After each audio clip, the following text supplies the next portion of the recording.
Hola, ¿qué tal? Bienvenidos y bienvenidas a este programa especial de la Izquierda Diario Más. Hoy vamos a estar junto a Miriam Breckman y al Cristian Chipi Castillo analizando el escándalo del CryptoGate, las consecuencias para el gobierno nacional y también las consecuencias que esto puede tener en el terreno de la resistencia, de la lucha de clases, de la lucha contra este modelo y este esquema económico. Antes de arrancar tenemos un pequeño clip que preparó la producción para resumir lo que pasó en estos 10 días de un escándalo creciente. Vamos con el clip. Una estafa de 100 millones de dólares. Estamos hablando de una de las estafas que está hablando el mundo de esto. I wasn't taking any money on this deal. I was doing this on behalf of Malay. I'm his advisor. ¿No te pagaron por eso? Y mis opiniones las cobro. Claro que cobro mis opiniones. Era un presidente que se mostraba como alguien que sabía de economía, que era confiable, y lo que estamos viendo es que a su alrededor se organizó una estafa monumental y que ganaron unos pocos también cercanos a él. A las 19:01 con 0 segundos empiezan las primeras compras. Hasta el momento el presidente no había hecho su tweet. Faltaban aún 22 segundos. Pero por algún motivo ya había gente comprando Libra. La única forma que la gente compre ese token antes del tweet del presidente, y más con la cantidad de dinero que lo hizo, es porque son lo que en la jerga se denominan como insiders. ¿Y está bien que el presidente lo promocione eso? Yo no lo promocioné, yo lo que hice, lo difundí. En el tweet del presidente nadie sabía de Libra. Se llama Call to Action, es el llamado a la acción. Haces esto para esto. Y si tenés a alguien con mucha influencia, con una audiencia disponible, claro que hay muchas chances de que haga clic y que caiga en eso. Yo creo que hay que hacer todo para que acá no haya impunidad y la población sepa exactamente qué es lo que ocurrió con esta verdadera estafa incentivada, sostenida por Javier Milei. Se estaba debatiendo la posibilidad de crear una comisión investigadora acerca del escándalo cripto. Se autoriza el tratamiento sobre tablas del tema con 2/3 de los votos, y después de un episodio un tanto confuso que no se entendía qué pasaba, un grupo de los senadores radicales, incluido el jefe del bloque radical, vota en contra del proyecto que acababa de habilitar y que había firmado. Milei es un estafador. Primero nos estafó a nosotros, a los jubilados. Después siguió con la educación pública. Nos sacó los remedios, nos sacó todo. Por esa parte, sí, no sé cómo venía. Bueno, ok. Sí, estoy... ¿Qué? Sí, yo sé por qué. Por el juicio. Sí, yo entiendo, me doy cuenta. Te puede traer un quilombo judicial. Ahí veíamos un resumen de lo que pasó estos 10 días. De todos modos, estábamos, como decíamos, con Miriam y con Chipi. Ustedes estuvieron hoy, como todos los miércoles, en la movilización de los jubilados y las jubiladas frente al Congreso, ¿no es así, Miriam, hoy? Sí, hoy estuvimos con Cristian, otras veces con Alejandro Vilca, Nicolás del Caño. Pero bueno, nuevamente un operativo increíble, Prefectura, Policía Federal y Gendarmería, para un acto que se realizó en la Plaza del Congreso, frente al Congreso, con distintas corrientes, la presencia de varios diputados y diputadas, y en un momento, cuando los jubilados quieren realizar el semaforazo que realizan todos los miércoles desde hace años, desataron una represión, tiraron gases lacrimógenos, varios compañeros jubilados heridos en sus ojos, porque los gases que tiran son cada vez más agresivos, así que ahí tuvieron que actuar los distintos compañeros médicos y paramédicos que siempre se acercan con la posta de salud y otros que se acercan a las movilizaciones. Y bueno, estuvimos con Cristian acompañando, que me parece que es lo que corresponde. Los jubilados y jubiladas están en una situación muy crítica, pero están dando un ejemplo enorme de valentía de enfrentar cada miércoles a la represión. Y como siempre digo, está bueno ser picante en las redes sociales, pero también hay que poner el cuerpo. Exactamente, hubo detenidos, me decían, había... Sí, se llevaron a un chico detenido, así que ahora antes de ingresar acá ya le avisamos también a nuestros abogados y demás, y todos se estaban comunicando para ver cuál era su situación. Bien, abordemos el tema central de la agenda política, tanto nacional y en cierta medida internacional, que es el escándalo de la criptoestafa. Que, bueno, ahí veíamos en el clip algunos elementos, digamos, de lo que vino pasando, pero bueno, ¿qué análisis más global se puede hacer, Chipi, de la situación, del discurso del gobierno? Mira, el gobierno le pegaron en su línea de flotación, ¿no? O se pegó en su línea de flotación, porque verdaderamente la palabra presidencial ha quedado, y su imagen, totalmente desautorizada, ¿no? En un escándalo que está en pleno curso y que tiene implicancias no solo nacionales, sino internacionales. Por ejemplo, el Bitcoin está perdiendo mucho de su valor, no solo por este escándalo, sino por otros, pero se menciona el escándalo de Milei como una de las causas que sostienen la caída, ¿no? Y las consecuencias es todavía muy temprano para saberlo, ¿no? Porque puede haber juicios internacionales, se lo van a iniciar en España, se lo van a iniciar en Estados Unidos, y hay una crisis política que, más allá que el gobierno intenta contenerla, que se hable de otro tema, hacer acá no ha pasado nada, lo cierto es que es una crisis que está en pleno desarrollo y que bueno, y que todos los días tenemos alguna noticia más de esto que es muy escandaloso porque, bueno, es un presidente implicado en la promoción de una criptomoneda que termina en un fraude. Que es cierto, no es la primera vez que lo hace Milei, lo había hecho con Vulcano, lo había hecho con CoinEx, ahí en el clip se pasa la entrevista donde él les dice a Ernesto Tenenbaum, a Jairo Strakia y a Gustavo Gravia, mis opinions se cobran.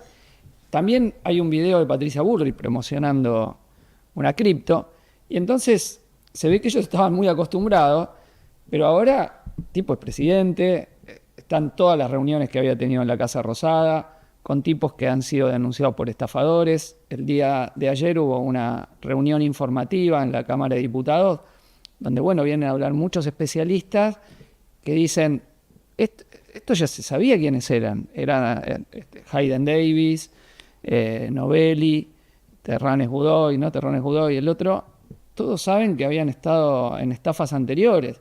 Entonces todos dicen, aparecen estos nombres, salí corriendo. Claro. Y Milei los recibe Karina Milei, bueno, entonces está muy implicado el gobierno. Esto, insisto, no sabemos hasta dónde llega. En la entrevista guionada con Jonathan Viale, Milei da una explicación que es imposible de sostener, porque dice, yo promocioné un casino, o sea, para quitarle importancia, dice, esto es un casino, cada uno hace lo que quiere, y que el presidente promociona algo que es una timba, es un poco raro. Y además se cobra. O sea, nadie hace una promoción de una cripto sin un retorno, como el propio Milei lo había dicho. Entonces acá es evidente que el gobierno no lo hizo porque es amigo de Hayden Davis, y Hayden Davis no lo hizo como un acto de beneficencia, lo hizo para sacar una ganancia. En este caso lo hizo con una estafa, estafando a todo otro montón de inversores, pero donde el acto de Milei fue clave y donde salen entrevistas de Davis, donde él dice, bueno, el compromiso era 2 tweets y luego un video, y el hermano afirma lo que él mismo había en otra entrevista, de que como le pago a Karina, unos chats, perdón, que se hicieron públicos, como le pago a Karina, yo lo tengo controlado, Milei va a hacer lo que yo quiero. Entonces, esto, las derivas que van a tener, vamos a ver, o sea, Milei, ¿qué tiene a favor? Tiene a favor que el sistema político lo quiere cubrir, la justicia, etcétera. Después podemos profundizar en esto, pero verdaderamente es una cuestión muy, muy grave y internacionalmente es un escándalo. Entonces, insisto, esto está en pleno desarrollo. Y yo creo, algo que me parece importante, porque algunos dicen, bueno, como no afectó el bolsillo de la gente directamente, esto no es tanto, el gobierno no pasa nada. Esa es una lectura totalmente superficial. La realidad es que Milei, que se presentaba como el premio Nobel de Economía, ha quedado como alguien que no sabe de las cripto cuando él daba clase de cripto, y después él queda como alguien que le dicen lo que hay que hacer, ¿no?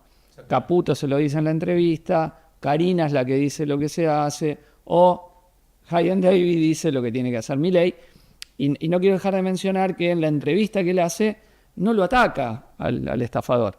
Es evidente que si no atacás al estafador... Es posible por no mencionarlo. No, lo menciona, pero nunca descalificativamente. Así es. Entonces esto es evidente que algo tiene para que ni siquiera lo puedan culpar al otro, ¿no? Entonces, bueno, insisto, esta es una crisis en desarrollo porque no es menor el nivel de escándalo que ha pasado.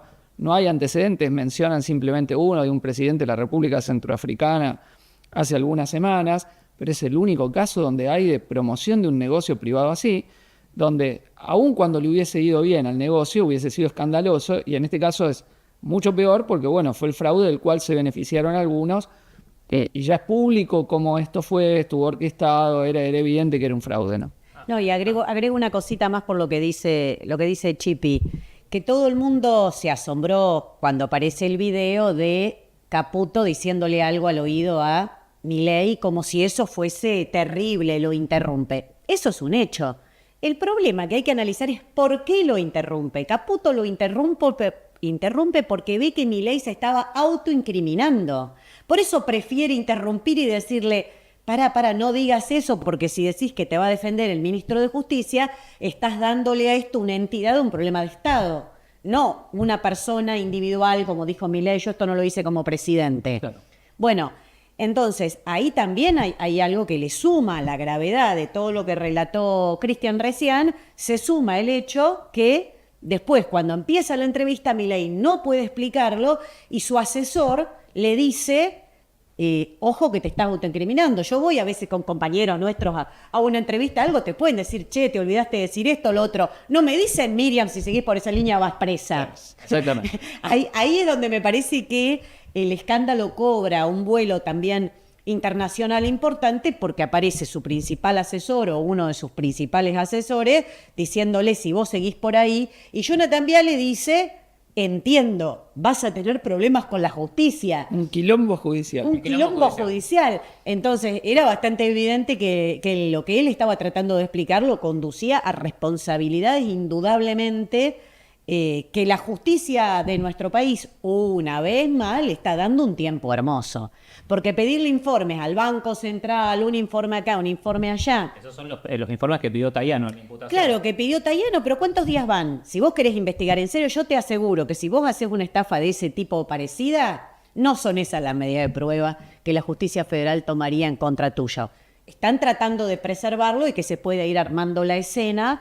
porque las repercusiones no son solo mediáticas. Esto realmente se exhibió en forma obscena, a cielo abierto, una estafa.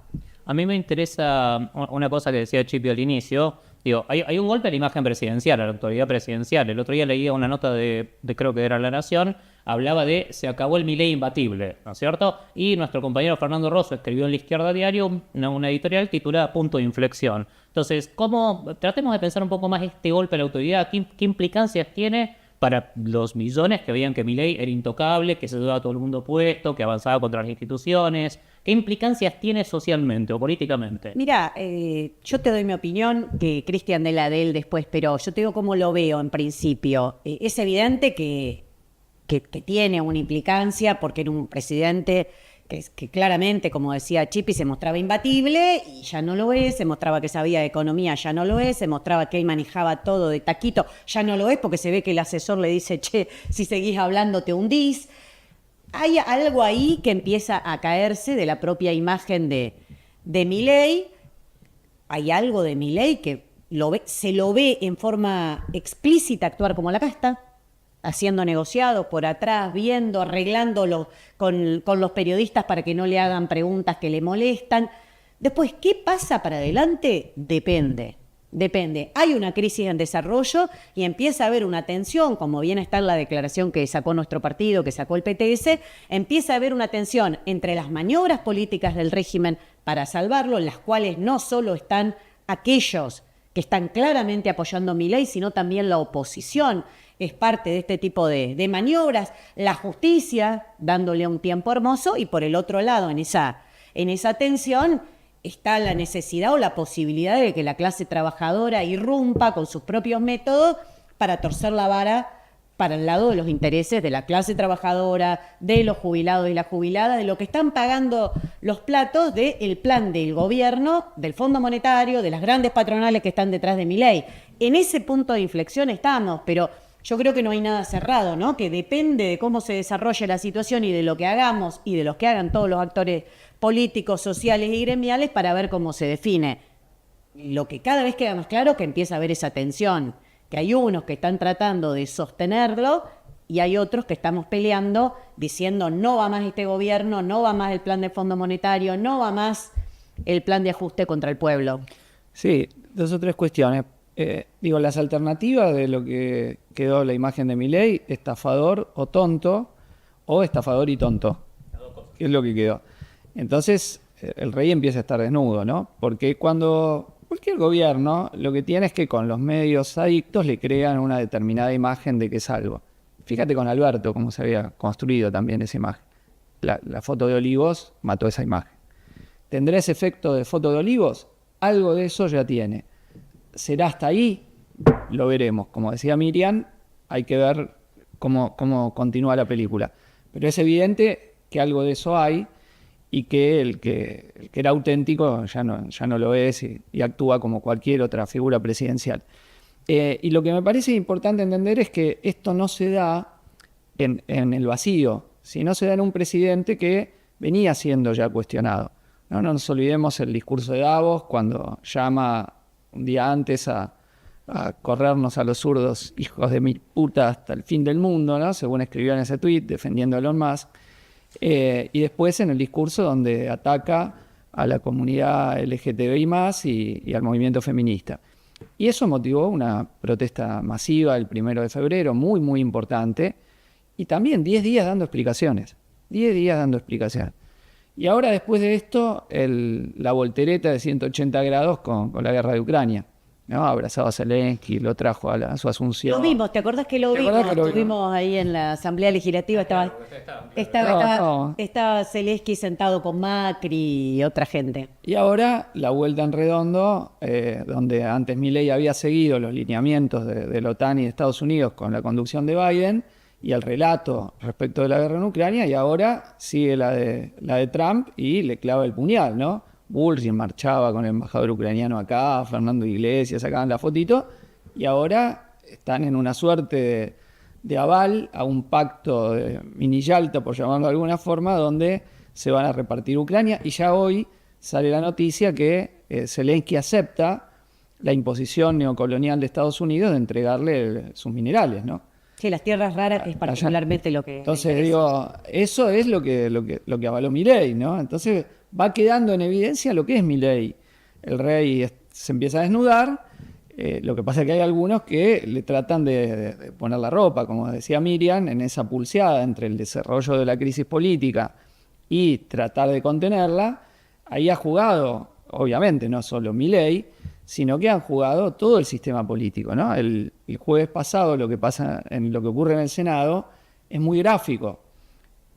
Obviamente, primero que le dan quórum para esa sesión. No llegaban. La sesión donde se discute comisión investigadora. Lo que no solo, pero comisión investigadora era lo que el gobierno quería que no salga. El gobierno hace esa sesión para que salgan otras cosas que quería que salgan. La comisión investigadora, bueno, se da vuelta a los 6 senadores radicales con su jefe de bloque, Petekovici, encabezando. El proyecto ya habían firmado, que no se vote. ¿Qué habrá pasado en el medio, no? Un nuevo Cuadro, bueno. Un nuevo Cuadro. Pero eso no es todo. El peronismo le da 11 votos para la modificación del calendario electoral. O sea, Milei quiere armarse un calendario electoral con las condiciones más favorables para obtener la mayor cantidad de diputados y senadores para continuar con este ajuste brutal contra el pueblo, saqueo, entrega, etc. Y el peronismo le da 11 votos en ese contexto. Y le vota las leyes represivas de Bullrich. Una senadora peronista es clave para la aprobación de la ley antimafia, Karina Moisés. Y todo el bloque de Jujuy, sí, Carolina.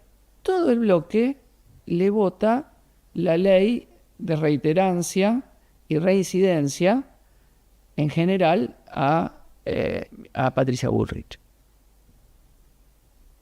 Digo, todos van en auxilio de Milei, porque el peronismo agitó contra Vichy. Claro. Pero, digamos, todo. Le votaron las leyes represivas a Patricia Bullrich, el juicio en ausencia, o permitieron que se apruebe sin dar ningún combate en contra de eso. Cuando están ahí, tienen 34, con 37 lo bloquean. Entonces, acá van todos en auxilio, ¿no?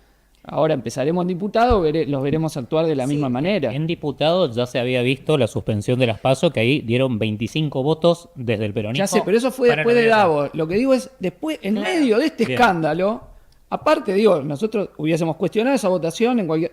Pero ahora es en el medio de este escándalo político, cuando Milei pedía aire, y esto le dan el aire que Milei quiere, insisto, estando desnudo ante la población para vestirse de nuevo, ganar oxígeno, y esto fue el análisis de todos los medios, ganó oxígeno con esas votaciones, y vos te decís oposición, frente a un gobierno que es un gobierno aliado de toda la ultraderecha internacional, un gobierno que llama a perseguir a los trabajadores, llama a perseguir a la izquierda, llama a perseguir al movimiento LGTBIQ+, llama a perseguir al movimiento feminista, viene descargando un ajuste brutal sobre el pueblo trabajador durante todos estos 14 meses, donde vos no podés decir que no sabés, gobierna puro veto, decreto, autoritarismo creciente en todos los terrenos, un gobierno liberticida. ¿A este gobierno le permitís tomar aire? Bueno, esta es la cuestión que hay ahí, que estamos viendo operar para tratar de contener a Milei.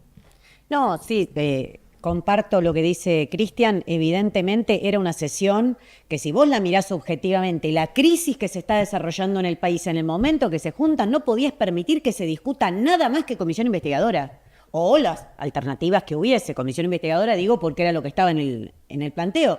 Pero vos solamente te tenías que restringir a la crisis. Y el peronismo da un salto, porque no solamente discute una reforma electoral, que el contenido que tiene la reforma electoral es que Milei pueda manejar la billetera y con la billetera en mano garantizarse más diputados y senadores, sino que avanza un paso más en algo que pasó por abajo del radar, no tiene, y aprovechamos este espacio para llamar la atención sobre eso, que votan el paquete represivo de Patricia Bullrich, incluso cuando muchos de esos diputados o de esos integrantes de los bloques y corrientes políticas lo había votado en contra en diputado, claro. En el Senado, en el medio, pasando la crisis política más grande del gobierno, le votan el paquete represivo a Patricia Bullrich. Yo no me voy a cansar de decirlo. Muchos organismos de derechos humanos, el CELS y otros, se habían manifestado claramente en contra de esto. ¿Y ahora qué pasa? Digo, porque viene la marcha 24 de marzo, viene todo el mes de marzo, que siempre es un mes cargado de lucha contra la represión en nuestro país, donde además siempre hablamos de la represión dada en el operativo Independencia, en la dictadura, y también, obviamente, lo que ocurre en la actualidad. Pero acá hay un elemento que no se puede obviar. Le votan la posibilidad a Patricia Bullrich de la famosa ley antimafias, que es una barbaridad arbitraria para que ella haga con estas fuerzas federales que hoy llevó contra los jubilados, que pueda hacer absolutamente lo que quieran. Le votan una modificación de la unificación de pena, reiterancia, reincidencia, no un articulito después de votar en general la ley, votaron en contra. Pero también todo en forma muy vergonzosa, que no pueden salir a decirlo porque le dieron los votos. Entonces, me parece que acá correr en auxilio de Milei no es solamente el radicalismo dándose vuelta en esto que decíamos recién. Había que averiguar qué pasó en ese periodo de tiempo ante que presenta un proyecto y después vota en contra de su propio proyecto,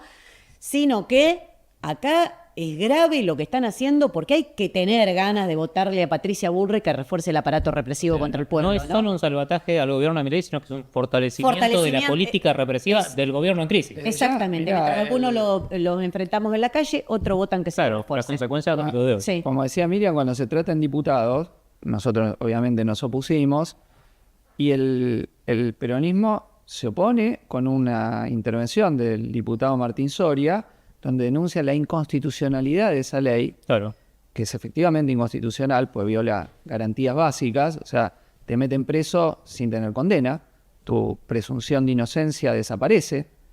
O sea, mucha discusión en ficha limpia, que la presunción de inocencia, etcétera. Pasó rapidita la discusión. Rápido, y la votan a favor en el Senado, que es la ley que específicamente ellos votaron. Bueno, es efectivamente grave. Entonces, yo creo que hay que tomar dimensión de qué es lo que salva a Milei, porque lo mismo, esta situación de crisis política ha generado distintas movilizaciones de resistencia frente a la continuidad del ataque, ¿no? Porque si uno ve en todo el país, ha habido una cierta mayor voluntad de pelear. Lo hemos visto en la lucha de Granja Tres Arroyos, en Concepción del Uruguay, estuvo Nicolás acompañando, un equipo de la Izquierda Diario transmitiendo, frente al intento de chantaje, o te bajás el salario o despidos. Lo estamos viendo también con la voluntad de la lucha de la docencia, frente a salarios de hambre, porque efectivamente el gobierno está tratando de anclarse en el salario por debajo de la inflación.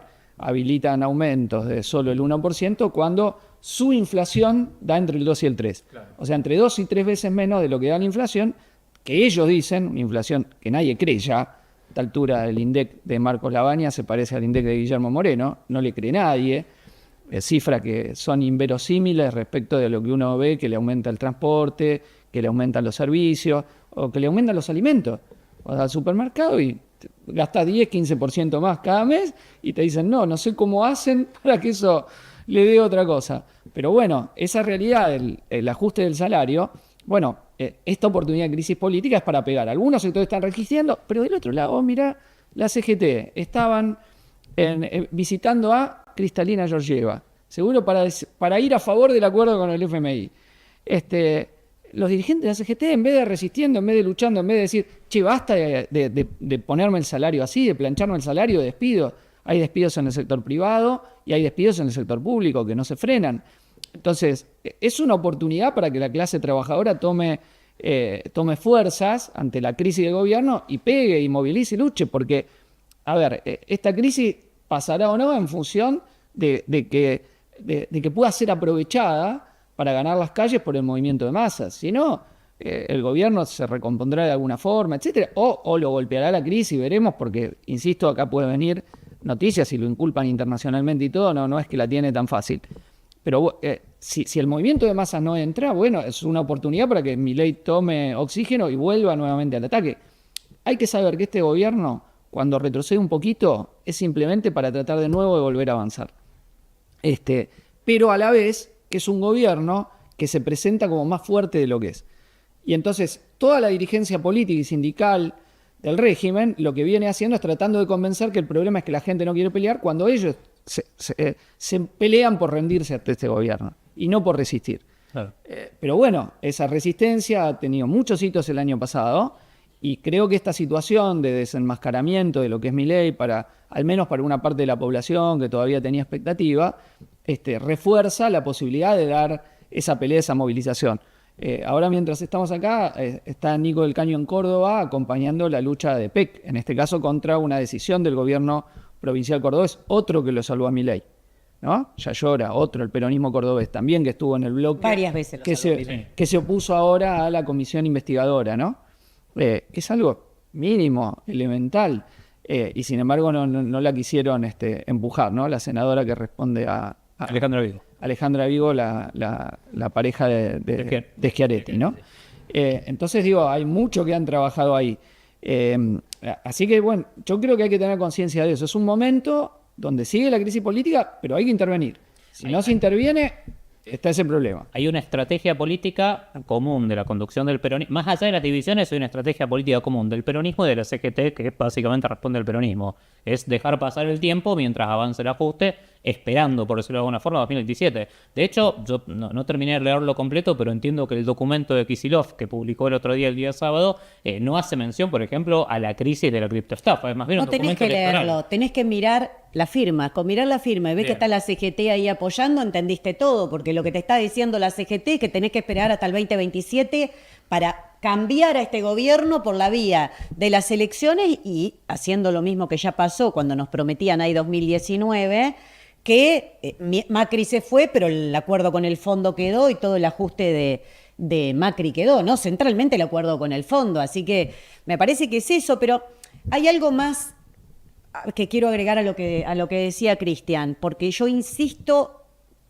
hay un sector que explícitamente apoya a Milei. La CGT creo que ya está entre los explícitos, vos con que es laburante, ¿no? Que nos paran en la calle y todo, le decís, che, y la CGT... Bueno, la CGT, cuando se trató la ley base, estaba en el Vaticano. Cuando se volvió a tratar, estaban no sé dónde. Yo digo que se tienen que poner agencia de turismo, porque para viajar son bárbaros, tienen unos viajes espectaculares. Nunca los encontrás. Ahora estaban con Cristalina Georgieva. Nunca los encontrás en Argentina cuando tienen que, aunque sea pararse acá fuera del Congreso, nada.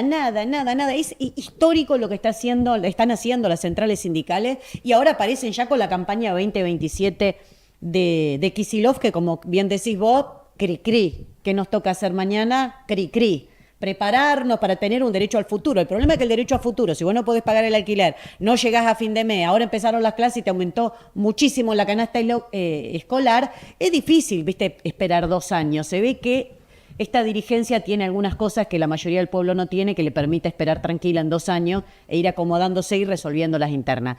Pero este es un sector. El otro sector, que es el que hablábamos antes también, son aquellos que te dicen, hay mucha crisis, toman un sentir popular, que mucha gente dice, este gobierno no va más, se tiene que ir, lógicamente, porque nadie más se lo soporta. A mí todo el mundo, cada uno que me pone, ¿hasta cuándo tenemos que aguantar esto?